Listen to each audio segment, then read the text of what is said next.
মিলন সাহেব, সমাজ সেবা করবেন, মানুষের পাশে থাকবেন, ভালো কথা। কিন্তু আপনার ছোট ভাই আমার বন্ধুরে গুলি করার সাহসটা কই পাইলো ভাই?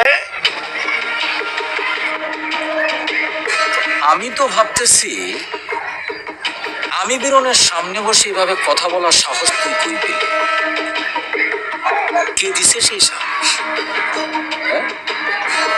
আরে তুই গগন হবে আমাদের এই সমাজের, এই যুব সমাজের আদর্শ, এই যুব সমাজের প্রতি।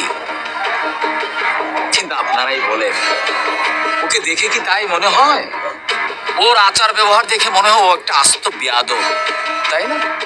মুরব্বীদের সামনে কিভাবে কথা বলতে হয়, বসতে হয়, আচার ব্যবহার করতে হয়, ও কি জানে? জানে না।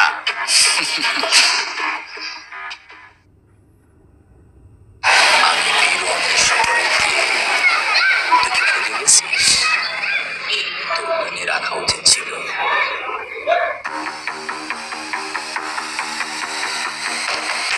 মনে রাখে দেই।